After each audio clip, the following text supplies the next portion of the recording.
I know your head must be spinning from all of these videos, but I think I'm on some sort of a roll here.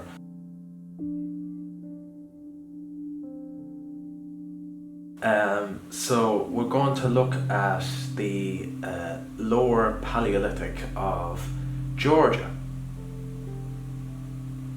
And this paper is by... This is going to be tough. That is quite a mouthful. Nikolash Tusha-Bramishvili. And it seems that this particular paper is more of a kind of a nice package with a bow on it.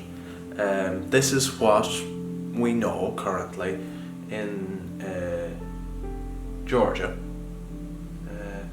around the lower Paleolithic. So the abstract is nice and short, so I'm just going to read through them first, as I usually do, and maybe add some extra thoughts on top of that. So, recent surveys and the researchers of the Lower Paleolithic of Georgia demonstrate that the territory of Georgia was much more intensively occupied by the humans than was previously known before. The Lower Paleolithic sites and the stone materials were discovered in eastern Georgia and western Georgia.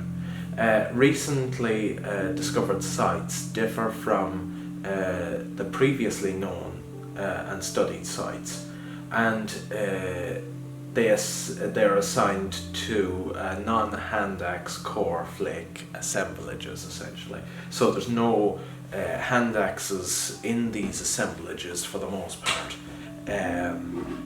No cores or flakes. It's another type of assemblage, really. They assigned to the non-hand axe core and flake assemblages. The researchers of the Georgian scientists support the opinion that the French scientists, namely Marie Antoinette de Lonely et al., that it is probable that the Dmanisi hominids were Dmanisi hominids.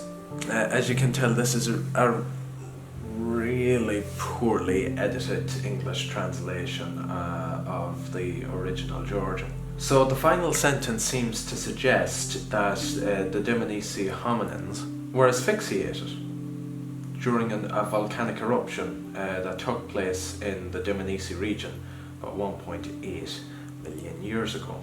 So yeah, there's not really much to say here other than it's a poorly translated paragraph, and given that it was going to be just a kind of a neat little summary of all we know about the lower Paleolithic, and there wasn't going to be much new to discuss here, there's quite an emphasis in this paper on the stone tools, obviously, and then there's this reference to the demise of the Dmanisi hominins, roughly 1.8 million years ago.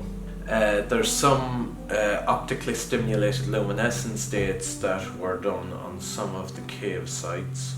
Okay, so I'm just going to zoom on to the conclusion, which has a little bit more meat to it. It's really kind of highlighting how little I know about stone tool technologies.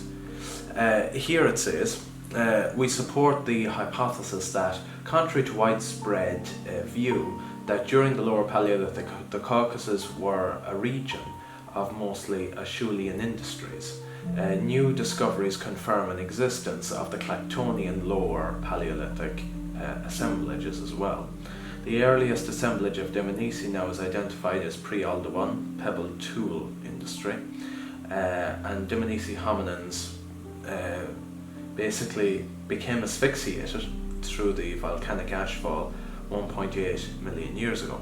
Recent discoveries at open-air sites such as Zari 1, Zari 2 differ from Rioni Kavrila basin Acheulean industries. The lower Paleolithic industries in eastern Georgia is mostly without bifaces, ground-stoned Aldebaran and Clactonian tools. we are finding some similarities between Zayarai and Tregonila cave industries.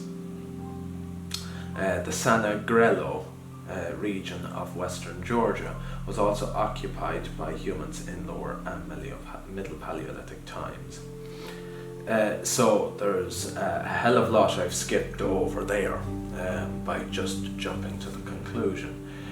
But the part that I am certainly not very familiar with is the Clactonian, and I know that some of the earliest examples of the Clactonian stone tool technologies come from Clacton-on-Sea in England.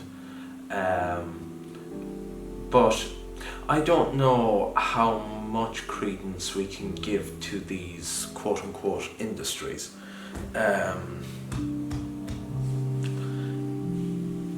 Initially, and in some textbooks they're considered cultures, but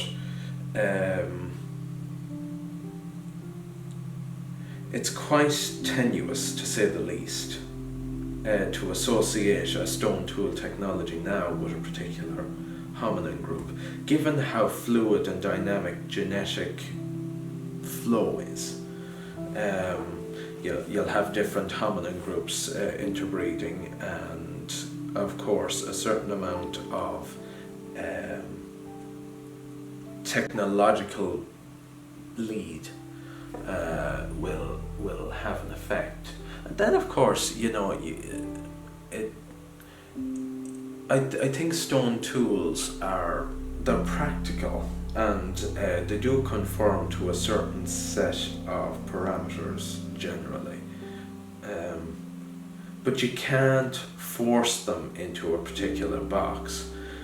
For decades now we have forced different artifacts into boxes, and later on, when variations on that kind of bow plan, as they say, changes, it's very difficult to force these variations into our nice little organized, neat little set of boxes. And so I don't know how valid it is to refer to these industries that closely. Yeah, I need to do a bit more reading again and just refresh my memory on the Acheulean industry variation and also the Clactonian lower Paleolithic material. Certainly it gives me pause for thought, really. But yeah, there's nothing really more to say here. Leaving aside the issues with the translation, I think it's a cool little package explaining all that we know about the lower Paleolithic of Georgia. And so I pass it on to you, really. Let me know what you think of it. I leave, of course, the link down in the description, and you can check it out for yourselves. And let me know what you think. I think I'll leave it at that. Until the next video, goodbye.